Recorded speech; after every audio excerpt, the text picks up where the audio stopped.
Hey, and welcome into Juck on Bucks for a special live edition of Juck on Bucks as we welcome in my fellow Akronite making his debut on Juck on Bucks, Kris Drew of Menace to Sports. Kris, welcome, brother.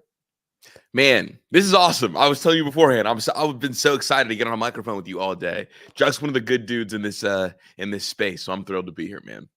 Thanks, bro. I sat down, started writing out some topics for me and you to talk about, and I was usually for my show. This is a long process. It took me like 5 minutes, and I was like a dozen in to all the things I wanted to get into. So we'll see how far we get into this. But as we head into camp, I wanted to get into a couple players, a few things about Ryan Day, some recruitment stuff. And guys, we're going to bounce around a little bit, but we're going to have a full discussion. For those that are watching, we're going to open it up to you guys at the end. But as we head into the season, the defense obviously is the strength of this team. And despite how good the defense is, top 3 overall defense last year, everybody returns pretty much. Plus we get, a little guy called Caleb Downs. A lot of people feel that the number of sacks and particularly the number of turnovers is something that needs to improve to win a championship. I put out a poll, and I want to show you this poll here. So the defense produced 11 takeaways last season. That's the fewest this century. Is it necessary to improve in this area to win a national championship? And you see the results there. Yeah. 66% say yes. I've found myself kind of back and forth on this issue. When I look at a game like particularly the Missouri game, that was a good offense. And they were playing basically their Super Bowl. Like that was everything for that Missouri team to beat Ohio State that day. Their offense played way better down in Athens against Georgia than they did against Ohio State in that Cotton Bowl. So is it necessary to produce more turnovers? I don't know. That's part one of the question. Take that one, buddy. So I don't know if it's necessary, but Juck, it makes defense more fun, right? and I guess like for me as a consumer, I would like my defense to be really sack heavy. I want the strip sacks. I want the turnovers. I want the interceptions. And to me, it's more rare, right, to have such a great defense and not produce turnovers or sacks. Like that, to me, that feels, because a lot of times, like, what is defense about? It's about getting guys behind the chains, forcing quarterbacks to push the ball on the field in 3rd and longs. And that's when you get your turnovers. That's when you get your sacks. Ohio State hasn't really done that. So, I think this defense last year was national championship caliber. I think they could have won a natty with that defense. If they have this same, if the defense doesn't elevate at all, stays the exact same, gives you the exact same stats, I think they could win a natty next year. But I would almost trade 100 yards more per game if it meant 2 turnovers as well that came with that.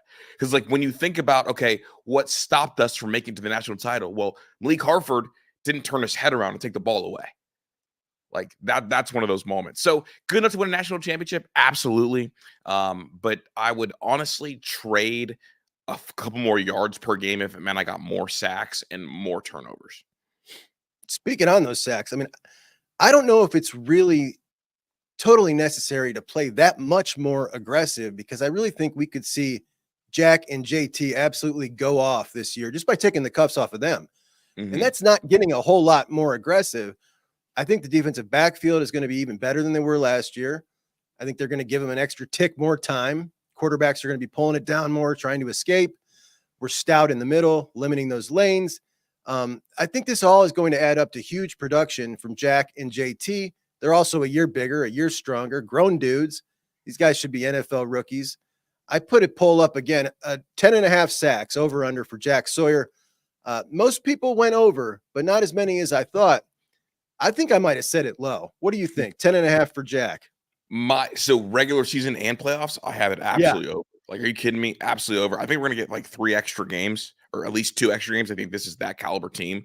Also, like, I think the light bulb had to have gone off for everybody in that defensive room. Like, as soon as we let Jack line up a little bit further outside, like he did against Missouri, he was the best player on the field, both sides. Like, both sides of the football, the best player on the field against Missouri was Jack Sawyer. And it was really just a little bit more outside. What do you have, like 3.5 tackles for loss, 2 sacks? Like, he was everywhere in that game. And if you are Ryan Day, if you are Jim Knowles, if you're Larry Johnson, you look and it's like, okay, this whole Leo thing is a mythical beast. We're never going to see it. Maybe we won't see it. Who knows? But how can we get sacks and have like a disruptive edge guy without, going to Never Land and going to Narnia and bringing this Jack back? And I think the answer is Jack Sawyer. And I think that Jack Sawyer has the potential to be the double-digit sack guy on this team. Now, I love JTT. I think JTT's a freak. But, bro, Jack, like in that game alone, I saw the almost vintage pass rush specialist guy outside. Yeah, you saw it all. We have a freshman wide receiver who's going to start game one. That's weird to say. We do. How long do you think it's going to take to get JJ really involved? Do you think there's going to be a learning curve? It seemed to me that in the spring game, it was like they were willing to just take shots to him to see what happened, almost kind of forcing it. And when I saw that, that's when it was like, okay, yes, he's definitely starting. Like, this is definitely something different than anything we've seen from the superstar wide receivers we've had in. It almost felt like a Randy Rules type of situation was going to go on there.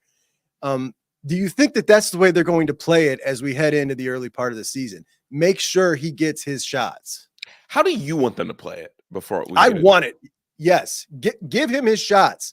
That I don't think anything bad is going to come of it. You may get a PI. He may come down with a spectacular catch. I don't think he's going to let anybody pick the ball. He's just so special. I want him to get the shots. I agree with you, but almost to a step further. I think day one, you put him out there, and if he's not open against Akron, throw it to him anyway, as long as it's not double coverage. I think one of the things that Kyle McCord bugged me with last year is that he wouldn't take the 50-50 balls. And like, if you're Ohio State, Juck, you know what we do. We recruit to have a talent gap, but then sometimes we ask these quarterbacks to only throw it if it's clear and he's open. It's like, no. We recruit the talent gap to make that 50-50 ball a 70-30 ball. We recruit the talent gap to make that 50-50 ball an 80-20 ball. And against Akron, I love Akron. I really do. Coach Moorhead's my guy. Love him. I love our city.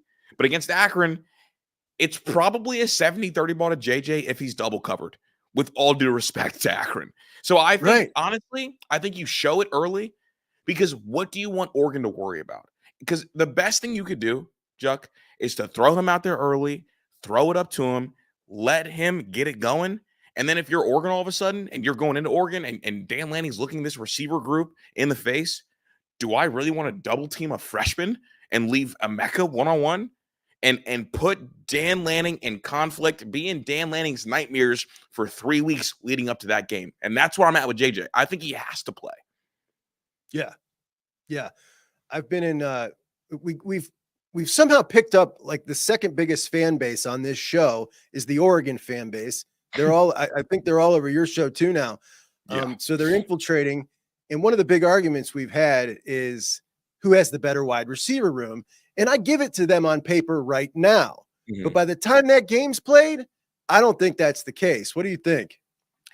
So I think like of the most, like if we're talking about like the most proven guys, or like the best, proven guy coming back is probably Tez. Because I know Emeka was hurt last year, but if you take Tez, he's a true slot guy, 5'10" guy. I like him a lot. I like Evan Stewart a lot. But I mean, I think by week 3, the Ohio State core is going to be the best core. I think that because Jeremiah Smith has been absolutely outrageous, we've forgotten that the kid, Carnell Tate, had a ridiculous camp last year and probably should have played more last season.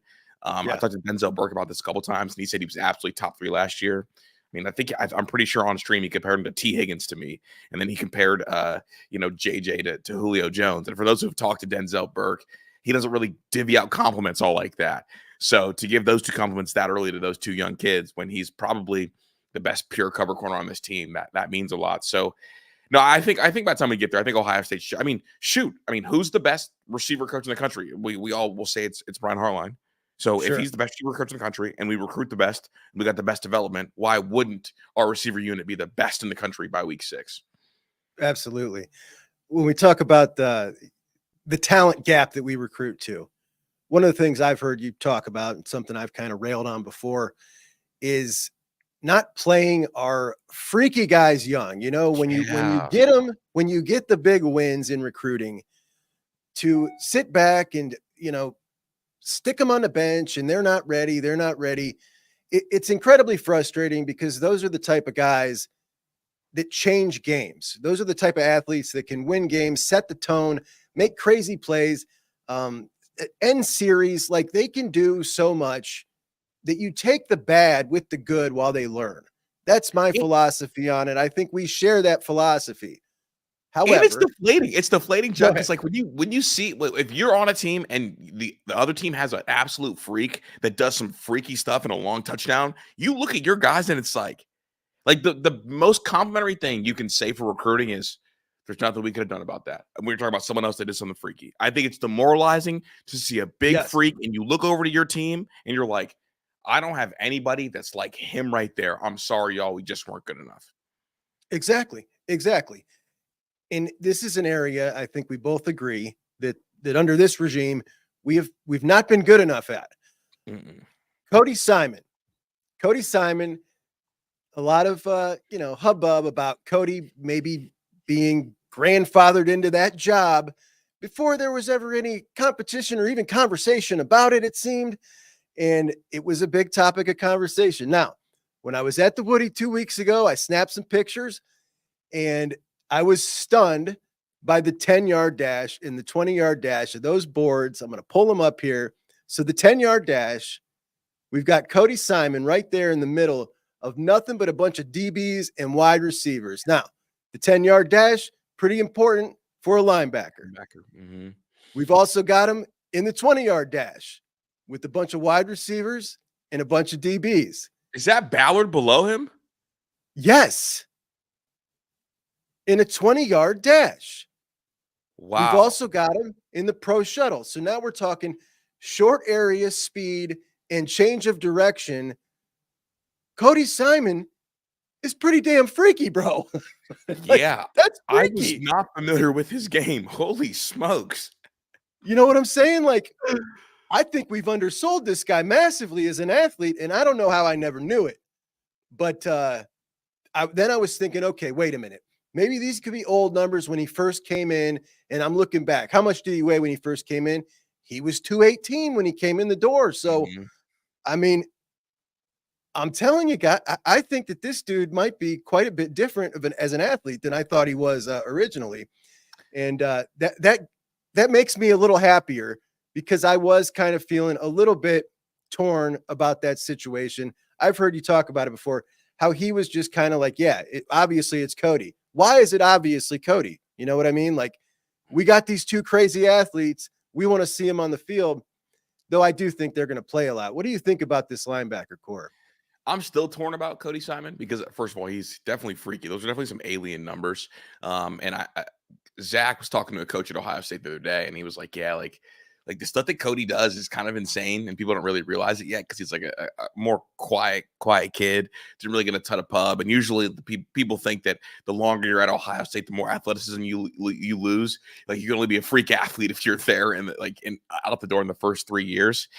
I'm still a little bit torn up about it because I think or thought that Sonny and CJ Hicks were both going to be NFL guys. And the last thing I want to do is like look back 5 years from now and see CJ and Sonny killing it in the league and think, dang, like they never got to play together. Like we had them at the same time and yet we rotated them and didn't play them a ton. But it's hard to argue with Cody's testing numbers, especially when you pair that with the fact that it feels like he knows the defense really well. But my last thing is, if he's been this freaky, why didn't he play a lot last year? James said that was a mistake. He said he should have. I'm sick of them saying it was a mistake. Can we just play the guys? Right? We always hear that. Yeah. Yeah, like linebacker play, like Tommy Eichenberg, All-American, great Buckeye, whatever. He was clearly playing with one arm last year. Steele was clearly hurt. It's like, and what they did was they played those other two kids until their bodies broke all the way down, and it made me think, oh my goodness, everybody behind them stinks. Throw the whole room away. Yes. Yeah, because it's like you're telling me that Steele at 60% and Tommy at 75% is better than your next up. And to me, the next up was Cody. It's like, dog, throw Cody away too. Because if you've been here for 14 years and you're not better than those two that are beat down, that couldn't tackle me in open field, that I'm not sure they could tackle a streaker that went on the field, I'm not really going for it. Like, I'm not going for it. Like, if you're telling me that you can't play over Tommy Eichenberg and Steele Chambers, who were clearly on flat tires, give me CJ, give me Sonny. I don't care. Let them make mistakes. Let them go out there and run around and make a tackle. I don't care. And I think that I guess, owe Cody Simon an apology. But before I owe him an apology, I'm going to need a couple more coaches on staff to apologize to him because of the coaching staff, I thought that Cody was a stinkopotamus. And the conclusion that you drew, I mean, it's sound logic to draw that conclusion. You just, laid it out. James Laurinaitis said that he would like to play 5 linebackers if 5 linebackers deserve to play. Like to play 5? Yes. That would mean Gabe Powers and Arvell are in the rotation. I know you're a big Arvell fan, as am I, our Cleveland boy, Glenville dude. Something about dudes from Glenville just makes me feel warm and fuzzy. I like it. We know without a doubt that they were planning on playing the Jack had Justin Hill committed. There was no way around it. They had to. Do you think they still will? Man, they better, because I can't keep missing out on these hybrid defensive ends just because we won't play the Jack. And honestly, like, the more I sit back and think about it, I can't blame Justin Hill just because we've had like these big freaky tweener body types and just like really haven't used them. And it's kind of frustrating. I think that the one thing this Ohio State staff can start to show me is that they're willing. It's a big thing. Are you willing to learn from your mistakes? I think it's safe to say that not having CJ Hicks at all at the Jack in year 2 is a mistake. I think that's pretty safe to say. I don't know how else there is around it. And if you want to learn from your mistakes, you will play one of your better athletes, even if it's just like the Rushman package. Like, get someone standing up on the edge and kick someone to the inside if it's JT or if it's Jack, just to get one out there, just to show that, look, we have this in our tank. And that way, it gives you at least something you can cut on tape when you go into the home of a Justin Hill. Because let's face it, Juck, like you and I both know that moving forward, there are going to be very, very good high school defensive players in the state of Ohio. We are entering the golden era for that. We're going to see more freaks. Don't let it happen again. Exactly. And that's the thing. You got to plan for, they can't just say we missed Hill. Okay. We missed out on him. Now we don't need to worry about it. You can't do that. You've got to get it. You got to show them that you're going to play it. You've got Arvell is pretty doggone freaky. I mean, Arvell's that dude. And he's young. People don't know he played that last year at Glenville at 16. So basically it's a Sonny situation. He just didn't have to reclass because he started school early. That's what people aren't realizing with him. I did not know that either. Yeah, his senior year tape that was outrageous. He was so young. Wow. Yeah. Wow. That's fantastic. The season is now 1 game longer to win a national championship. Unless you lose your conference championship, then it's 2 games longer. But we play an entire game's worth less of plays with the new clock. So it's a little longer. Yeah. And I'm kind of the opinion that a lot of coaches have been maybe making this a bigger deal publicly than they actually think it is, as a way to retain depth, keep guys out of the portal, keep guys positive. Everybody's going to play this year because the season is so much longer. We hear them say it on repeat. We talk about Ohio State being poor at playing depth. They've been really poor at playing freshmen. Ohio State freshmen played 50% less snaps than Georgia freshmen played last year. It's gross. They claim they're going to change all this. And I'm not quite so sure if I think that they are going to be able to stick with it. I think that they are going to come out early in the season and start playing a lot of that depth. I'm not so sure they're going to be able to stick with it. But my question to you is, do you think they're going to play the depth only in the blowouts? Or are we going to just notice in a random third quarter, we got Kenyatta and Calvin Simpson Hunt in there? Like, how do you think this is going to look on defense with this depth that they plan on playing, that they say they're going to play? So I want to ask you a question before I answer that one. And I want to ask you, how many defensive linemen do you think they're going to play this year? Oh gosh, bro. This is what's so tough. So Yeah, and this is where I'm at too. I'm curious, how many defensive linemen do you think they're going to play? okay. So I think Kenyatta and Caden will play quite a bit. I'm based on what they're saying, They have to. They're now juniors. right? Like they have to play. Yeah. And then I think we're going to see quite a bit of Jason Moore. I think we're going to see quite a bit of Hero. And I think we're going to see some Caden. So now we're at what? We're at that's 4, 9. 7, 8, 9. Yeah, you're 9. We're at 9. Mm-hmm. Yeah. Oh, what about Mitchell Melton? Will we see some Mitchell Melton? Well, that's what I was going to ask you about because I have no clue. I don't know. I don't know if he's a Court Williams type or if he's something else. Yeah, like Yeah. I don't know if you play him at the risk of losing one of those other guys because that's also a part of the roster management side of it, right? Because I think like Yeah. Caden Curry and Kenyatta Jackson are maybe more important to keep long term, and I think both them have some upside. But I asked this question because when I'm thinking about the defense, Chuck, you know what I think they're going to do? What? In Georgia way, the Georgia way is we're just going to rotate guys the whole game all season long and just give these young guys a lot of experience. I think Ryan Day and Chip Kelly are going to be hyper aggressive early to put games away earlier. And Yes. I think that they're going to do that and then play young players a lot in the second half. Because even in blowouts last year, Juck, like we watched Ohio State blow teams out and kind of separate late in the third and kind of get a little conservative and wear teams down late in the third and then get guys out of there halfway through the fourth. I think this year there's going to be a big emphasis on putting teams away as early as possible and then getting young guys in there and seeing who makes mistakes and who doesn't. So I think that'll be the way that they quote unquote play their youth instead of the way that I think I would want them to, or maybe the way that Georgia does. And it's like, Right. okay, like we know Malachi Starks as a true freshman is really good in this package. When we get to a third and whatever, play him there. And then we'll start to ease him up and put more on his plate. So I think that that's how we'll see it at Ohio State, except for your absolute freak shows. Like Jeremiah Smith is going to be one of those guys that mixes in early and plays. I mean, I think so. Edric Houston, do you think Houston plays at all this year? So I did, but then somebody told me that they talked about him redshirting. I was under the impression that he was going to play quite a bit. I didn't think we believed in redshirting 5-stars anymore. I thought that was a thing of since 2020. I thought, but I don't know. I didn't mean that. I don't listen. I saw the kid in person. He's every bit as physically mature as JT right now. Like he looks the part right now. You like laid eyes on him. I was right.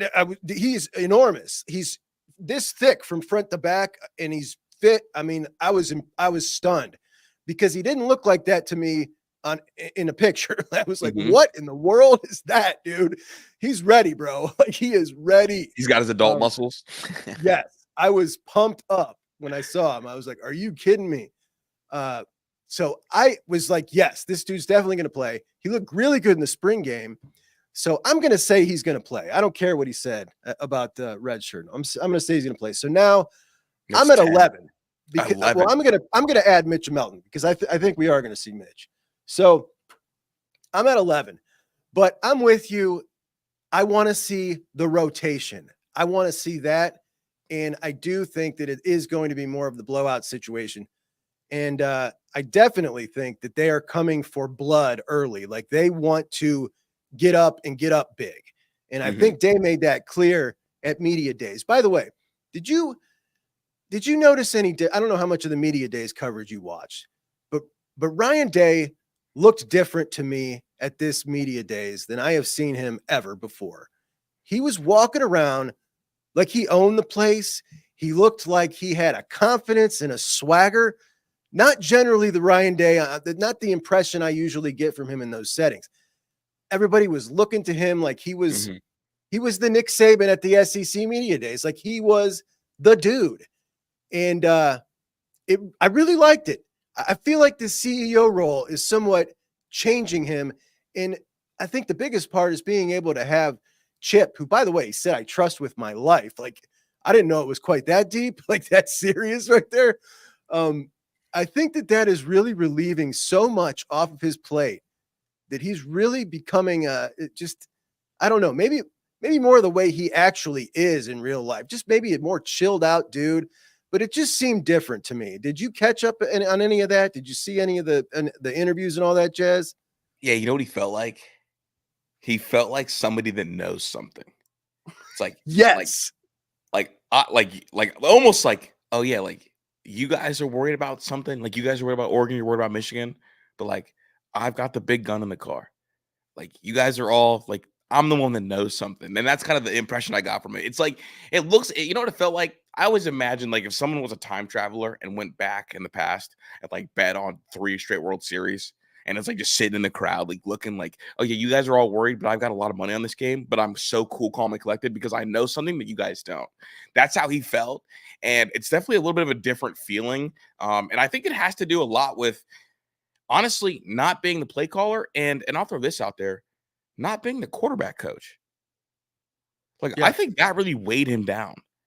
Definitely Because last year. it's hard enough to be the quarterback coach. It's hard enough to be the play caller. Imagine being all 3, head coach, play caller, and quarterback coach. Because, I mean, what position on the field has the most pressure attached to it? Quarterback. For sure, the quarterback, yeah. I mean, what job in all of sports has the most pressure? A head coach. And the Ohio State head coach filled with pressure.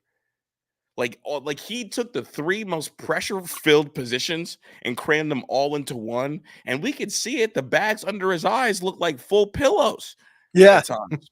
And now he's walking around like he's got a new mattress, like he's getting some sleep, like things aren't keeping him up at night. So he looks like someone that knows something. And to me, it's like, okay, like finally, Ryan Day doesn't look like he's scared to walk into the Woody. Like Ryan Day doesn't look like he's like doesn't feel like he is like, oh, like here's my media day stuff. They're gonna ask all these hard questions. I got to really talk around things, which he still does, but there definitely is a little bit more charisma than was ever there. That's we both also share that opinion of him on the microphone. It's Yeah, dude. It's so frustrating to me because it's like become such a habit that even totally innocuous questions he'll spin around in 3 circles. And whatever, it is what it is, man. It's just, I guess it's how you got to be at times for some things, and then it just carries over into everything. But it is frustrating. You could ask Ryan Day what he had for lunch today, and he would not tell you. Yeah. Like, well, we like everything that's in our fridge. Our fridge has a lot of food in it. It's always stocked, and there's chips in the cabinet as well. And we really like everything that's in there. We're kind of waiting to see and kind of waiting to share that information. But just know that everything in the fridge was hand selected, and we really like kind of where we're at today. Boy, speaking of food, Oregon's getting roasted for that. They had a Michigan-esque serving for the recruits at their big weekend shindig for the guys. I saw the dude had some Chips Ahoy piled on with the Chef Boyardee. Not so hot for the Oregon folks.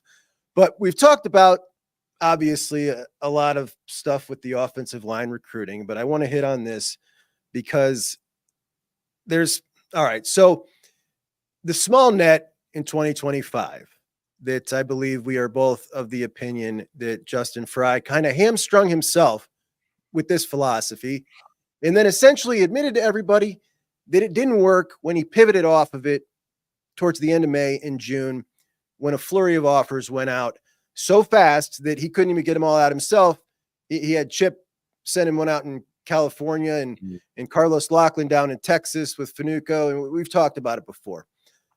Now, I would assume that when you realize that didn't work in 25, you would readdress that strategy in 26. He has not. As of 2 days ago in 2026, we still had less than 50% of the offensive line offers out to Georgia, Bama, and Michigan again.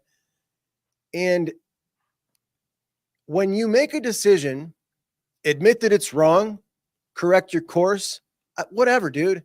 Everybody makes mistakes. I'm with it. But when you come back out and do the same thing again the next time around, now I'm very concerned, and I don't understand. what do you got to add? Justin Fry is the procrastinating student. The student that waits till the last day to do that big report, says to myself, I'm not going to do that again. I learned from it, and then does it again. And I think he's going to keep getting away with it because I think this offensive line is going to be really good this year. But it's interesting. It's like you miss out on the kids that you want. And then all of a sudden, instead of you go get the t-shirt gun and you load them up with offers and you start shooting them out in the crowd. And it's like, no, we could have already been giving these offers out to have people put the t-shirts on and then been there. But no, it's definitely, as someone who follows recruiting really closely, it definitely is bothersome. But then I think to myself, I think they're going to have a great offensive line this year. Me too. I worry about the cupboards being bare because we saw it with Stud, right? Like with Stud, It was like you would miss out on kids and then get a kid, miss out on kids, get a kid, and you always trotted out that 5, and it was always like, okay, yeah, we hate the way he recruits, but the offensive line isn't atrocious, like it doesn't match it. Right. But my theme with this staff and with Ryan Day in particular, and Ryan Day's staff and holding people accountable, is one that I said earlier.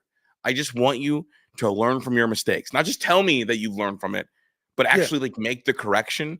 And so it is a little bothersome. I also would have liked Ohio State to have a cookout, and maybe not so much for like the 2025 kids, but I think it's a good way to get 2026 kids in the fold and recruiting for you early, and a good chance to get some early commitments. But that's me on my own little hill, maybe. No, I'm with you. In fact, I mean, I put out, actually, I got it loaded up. Take a look at this. I took some heat on this, and I don't find it very controversial at all. Not having an event this weekend, I think, is a big strategic error. I know these guys are worn down. I know it takes a lot. I know the official visits take a lot. And I think what David Sanders had to say about this weekend highlights what a missed opportunity it was. Ohio State didn't have anything going on this weekend.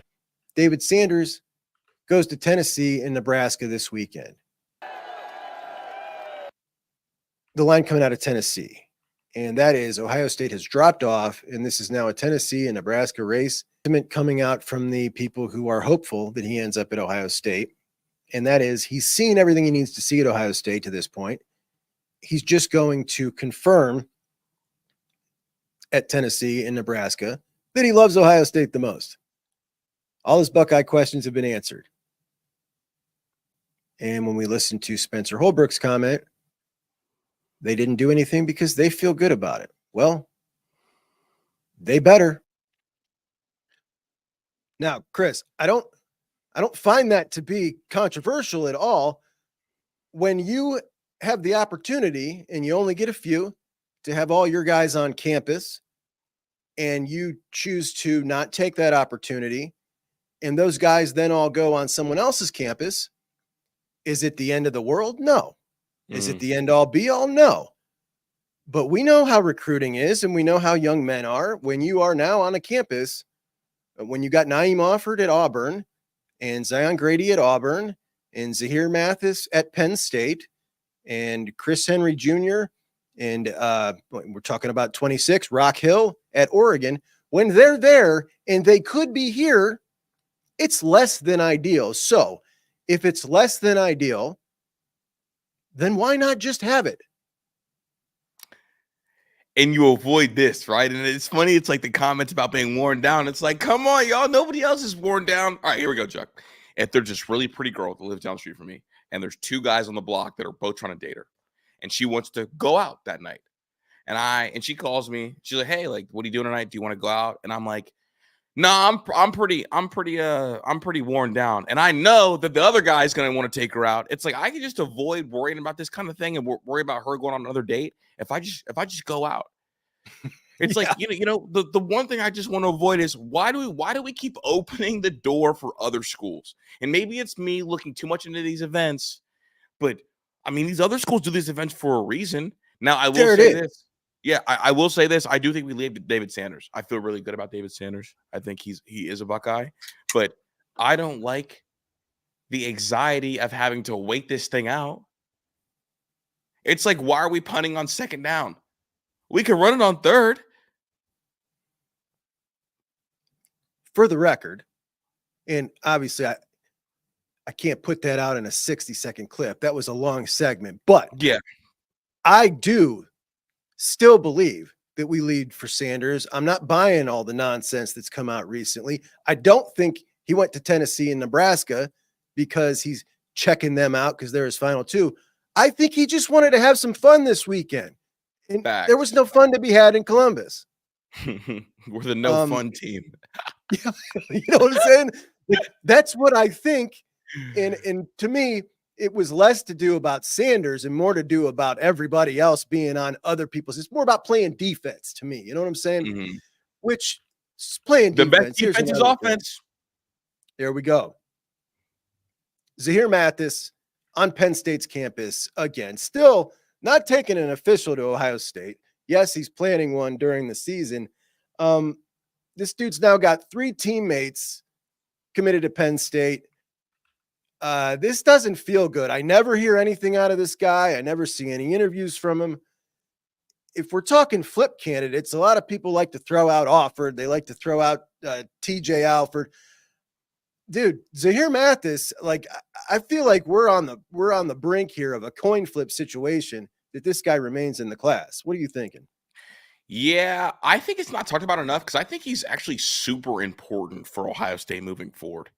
Kind of like your more traditional pass rush specialist. I don't know. Is he all of 6'6"? Is that a verified height? Because to me, he looks like 6'4.5", I think, 6'5". But I obviously I'm just eyeballing it. But I think he's a little bit more important than people realize. He's kind of like that edge guy that's a true pass rush specialist. Because it does feel like, with Kenyatta, we kind of waited a long time to unleash the true pass rush specialist in him. And I think to get guys moving forward, I think it is important for Mathis to come in and do well. But he fits the bill for flip guy, right? Like not talked about a ton, real quiet at Penn State, teammates out there. Haven't really heard too much about deals or anything. Not exactly like Captain Buckeye in terms of out recruiting for Ohio State, at least really publicly. Again, this is just I've seen this happen before in the past. I don't have him on high flip alert right now, but it's definitely like me, like, okay, I see it. I wouldn't be shocked. I don't love it, but I do think he is more important than I think fans realize. He definitely is. When you got him, you got Ziggy Grady. Yeah. London Merritt, not really that type at all. London's kind of a tweener. If you lose him, you got Ziggy Grady, and it kind of makes me feel a little irritated because you had Marion die right next door in Indiana. I thought he was really, really good. I feel like you should never lose a kid from Indiana if you really want him, and I don't think they went after him as hard as they could have. Same thing with Shanklin, who, I get it with Shanklin because he's almost the exact same player as Ziggy Grady. Marion Dye was a little different, a little bigger, and I think a little better. That one really irked me, and now he's at Tennessee. By the way, when we talk about guys flipping, Oregon lost their stud tight end this weekend. Yeah. He was at Tennessee, visiting Tennessee, and some people were a little concerned about that. So he goes to Tennessee on the visit and plays tight end. Maybe that has something to do with David Sanders talked him into it. David Sanders says, I'm going to go there. This is the kind of stuff you can all avoid if you have the event, is all I'm saying. Right. Also, at Oregon, around. I'm keeping a close eye on Dorian Brew. I got an interesting call today, and I'll talk to you a little bit about that after the show. Do you think we can end up getting back in the door for Dorian Brew, or do you think that you're our number one guy is going to stick for the long haul? I think that with Dorian Brew, it is so apparent and obvious that he wants to be at Ohio State that we're always going to be in it until this is over because he wants to be at Ohio State. I heard the kid talking about Ohio State before any of the commitment or anything, and he was describing last year's Penn State game and being on the sidelines, and he must have said 3 times in that conversation, we, when referring to Ohio State, like us, like you or I would say, talking about Ohio State if we're talking about a game. He also talked about how comfortable he was. He also described himself as an Ohio high school football player. Like, that kid is shy. I don't think he fits in out there. I think he wants to be back in Ohio. So until that's on the line, man, that signature, I think he's in play. And obviously, we know there was some parents were pushing him for the Bucks here, but I mean the money Bucks, not the Ohio State Bucks. So we'll see, but I think it's in play too. Ohio State Michigan game. If you start hearing grumbling, seeing smoke about he'll be at that game, it's over. He's a Buckeye. Mm-hmm. Just telling you right now. Just telling you right now, Juck. And we can point back to this show when we get there. We'll bookmark that one. Bookmark it. Did you see CJ with Devin Sanchez? Dude, that was so cool. Like, I know who you are. The dap bro. up. Let's go. Come on, dude. Can this dude get any better? I mean, he is the perfect ambassador for Ohio State football. And he, to be in that role, to be able to be that ambassador for Ohio State football, but to be so darn good at it. Everything he does is perfect, man. He's just perfect. He's so cool. Like, he's so cool, dog. Like that's really, I don't know. That was a really cool moment for me. And obviously, like we'll look back on that in 4 years if Devin ends up panning out and being an NFL player. And it's like, yeah, this was the moment that Devin met CJ Stroud. And then we got maybe a Sunday night game. Devin intercepts one off CJ. It's be like, look at this moment from way back when, way before. That was a really cool moment. I did talk to Denzel Burke about Devin Sanchez.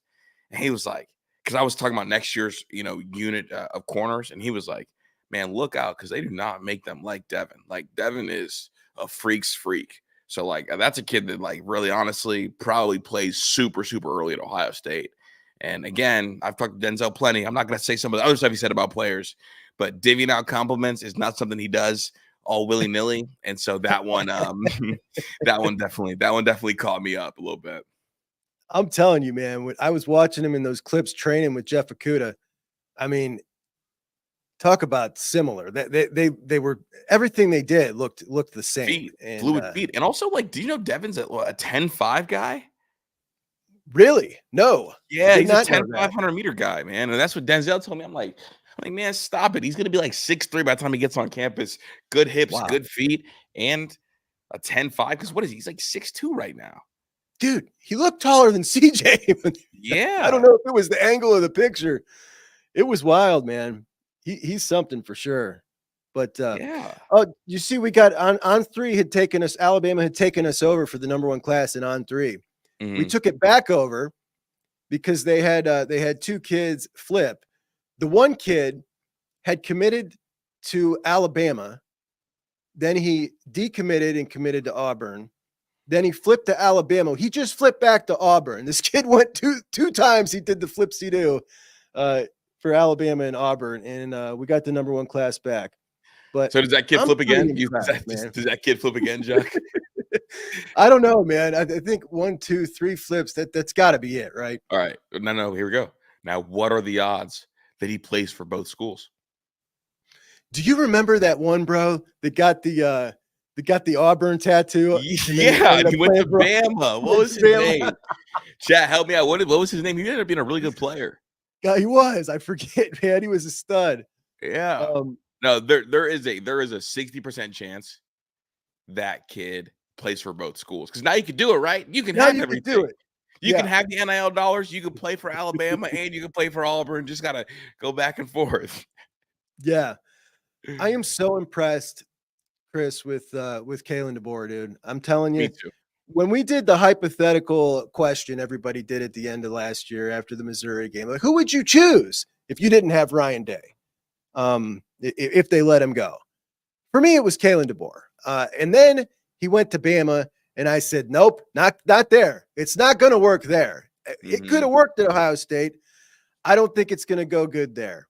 And to see what they're doing down there, when it first started, I was like, everybody started talking about, the environment's so cool. And I'm like, soft already. It's not going to go good. And part of this is wishful thinking, right? And I'm telling myself this. And as it's gone on. I'm on the opposite side, Juck. I needed to go well for DeBoer. I needed to go really well for DeBoer. And here's why. The last thing. So I'm of the belief that all I want to see before as an Ohio State fan, as I would like to see an Ohio State dynasty. And I think for that to be the case, it is super, super important for DeBoer to be good. And here's why. If DeBoer is not good, that means that Kirby Smart is going to run absolutely wild. When Bama and Nick Saban started this uptick and, Urban was out of there and Mark Richt obviously wasn't the elite, he went on a ridiculous tear because there was nobody to take a piece of the pie. I need DeBoer to keep Kirby subdued because that's what it is. Because, my biggest fear was, oh, my goodness gracious. If Nick Saban leaves, because they've been splitting the talent pool and still being number one, number two for down there in the recruiting rankings.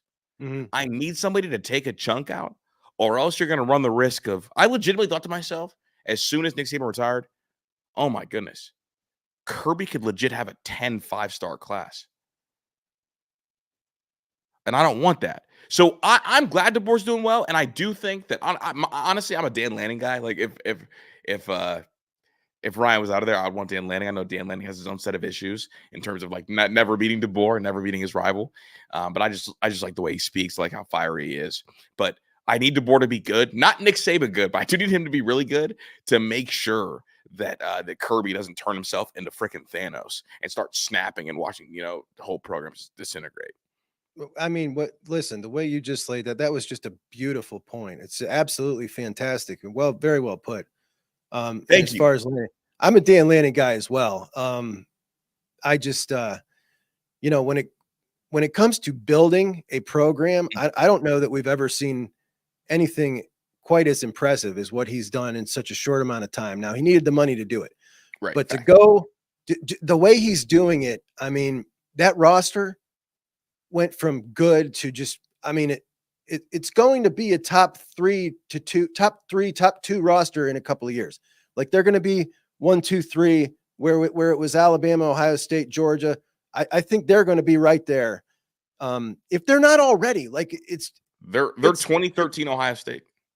It's blowing my mind, man. They are so good now. All of a sudden, we don't usually see somebody just hit it like this, and then they go bam, and then they're there. The transfer portals obviously made that possible, but the fact that they can just seemingly pick and choose. Mm-hmm. And I know they got money. I don't think they're getting enough credit for how good of recruiters they are. If they didn't have that kind of money, if we were in the old system, I still think they'd be killing it over there. Yeah. He's got an amazing crew of recruiters, and you need it along with the money to get that out there. You really do. Well, and I'll add to it. They've made themselves a destination spot for SEC kids that want to go there. And then additionally, what they've done is in the spring window, Juck, you can't go from SEC to SEC. Right. So if you want to play SEC football and not be in the SEC, your destinations are really Oregon and Ohio State. And Dan Lanning has shown the willingness to go get guys. And he's got could be Clemson. Yeah, it should be. And again, Clemson's fall off is another reason I need DeBoer to be good, because Clemson falling off is one of the gemstones for Kirby Smart. So, so yeah. Their destination spot out there, they're really, really good, and they are. Dan Lanning and Oregon is the closest thing to the quote unquote perfect blend of recruiting high school kids, developing NIL money, and portal. I can't think of anybody that has 4 pillars that strong, because Ohio State, they're really good, but their NIL is getting there now, and their transfer portal stuff has been really elite. But I don't think they have the blend right now, because let's face it, they don't have Phil Knight money right now, and they're going to get there, I think, but they're not there right now. We both know that. We obviously know Clemson doesn't believe in taking transfers. That's the issue. Texas has done a really good job too with it as well, but they're going to get hindered by the fact that they can't go spring window transfer portals moving forward within the SEC. So I think Oregon is the perfect blend of all that. And they have a young, cool head coach. Right now, it's cool to play for Dan Lanning, and that matters. Don't let it fool you. It's absolutely cool. Every one of them. And you know what? He knows exactly what he's doing. I've seen so many of these kids tweet the same picture, and it's a picture in his sweet Jeep rolling down the road with Lanning, and they all tweet the same one. He knows exactly how to play it. they can't wait to meet him. Rock Hill's out there that he couldn't wait to go meet him. You know, like everybody wants to go meet him. He's the rock star of the sport right now to these young dudes. Like he's the dude. And he is the dude. And he goes on like him when he went on Pat McAfee's show. I was like, yeah, dude. Right. Like, I love Dan. Like Dan's so cool. Like the charisma's there. You can tell how excited he is. You can tell he's got that like self-belief. And Urban said it last year. I was saying it last year. I dubbed him young Urban Meyer. And like 2 months later, Urban said, oh yeah, like when I watch Dan Lanning and his coach team, it reminds me of me when I got to Ohio State in like 2014. I'm like, there it is. There you have it. Ouch. I did not know he said that, but I hate to hear that. It's scary, bro. It's concerning. It's very concerning.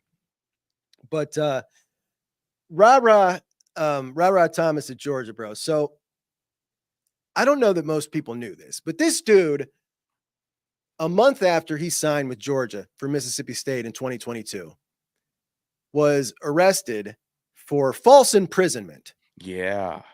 Kirby rolls the dice, right? Rolls the dice, keeps the dude on the team. They didn't have a great wide receiver room last year. So we get to this year, and what was the charge? Cruelty to a child? Mm-hmm.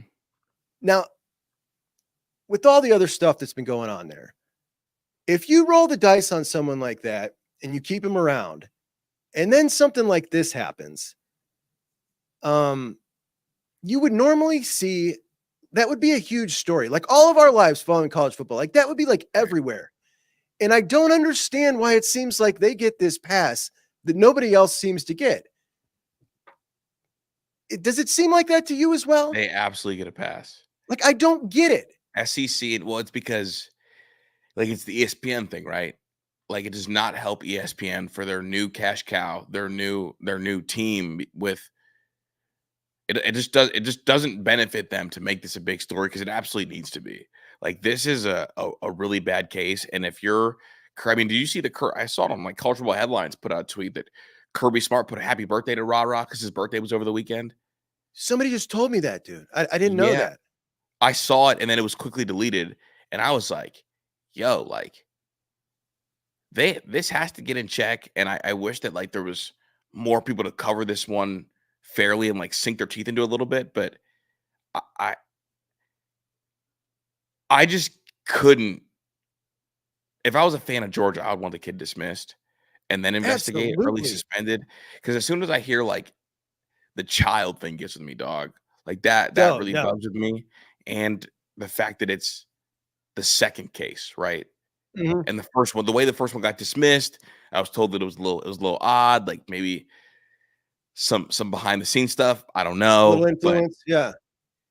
I mean, and also like it's not like he's such a superstar that like you know what I'm saying? Like like sometimes 23 balls last year, yeah. Yeah, that's what I'm saying. It's like you're Georgia, dog. Like get him up out of there and move on. And if let the investigation go from there. And I don't know, just better. I'd rather be safe with it than anything else. So, but no, the coverage of it has definitely been different. You could tell what kind of coverage you guys get. You could tell. Yeah, for sure. Let's get to a couple of these super chats, guys. I see them piled up here. We've got Sean Schrock says Cody should have started last year. He definitely should have played a lot more. I think that we all agree on that. Would you have played 3 linebackers last year for most of the time? Do you think Jim Knowles gets a little stubborn, only wanted to play 2? Yeah, I would have for sure. And I do think he does for sure. Yeah, absolutely. Michigan. Yeah. Yeah. Jason says Juck and Kris are kicking it tonight. Kris, thank you for getting him on the Menace platform. Followed him after his 3 podcasts. He is awesome. Thanks, Jason. Appreciate you, brother. I love Jason. Kris. Jason's a good dude. Jason's a great dude. Honestly, I can't really take credit for going and getting Juck. Me and Juck kind of started talking just through enjoying each other's work through whatever. And this is honestly like Juck's my friend first, and so I'm really excited. But Jason, I appreciate you always rocking out with us. Juck's a great dude. Curse Designs, Menace to Juck Eyes. That's cool. That's cool. That's not a bad name. That's not a bad name. Gordon says, Become a channel member, guys. Support the show. Yes, we can definitely. Everybody can become a channel member. And Devin says, Devin, thank you so much for the super chat. Firefly 2024, 2025, Natty Lock OH. Dog, do you have a pet raccoon? Yes, he's got a pet raccoon. It's got a name. What's the name of that? I've heard people talk about his name, but I forget the name. I think he has other exotic pets too. That's crazy. Have you seen what is it? Guardians of the Galaxy, Little Raccoon? Yeah. I don't know if you're a movie Cujo. guy. Yeah. There you go. We've renamed your pet. No, that's his name. That's his name. They're saying Cujo is the name of the. Oh, Cujo. Troy says, been listening while getting my grill ready for tonight's cooking and Juck. Life is good. Troy, thank you, brother. Appreciate you guys so much. Kris, 55 minutes. I appreciate you taking an hour out of your Sunday to join me, buddy. Anytime. That was awesome. I always love having a good conversation with you, and nice to finally get it over on my platform, on the channel for everybody. We hit, we almost got 300 people in here tonight. That's really awesome. But thank you guys all for coming. Appreciate you guys so much, and we will talk to you guys soon. Yep, absolutely. All right. Have a good one, guys.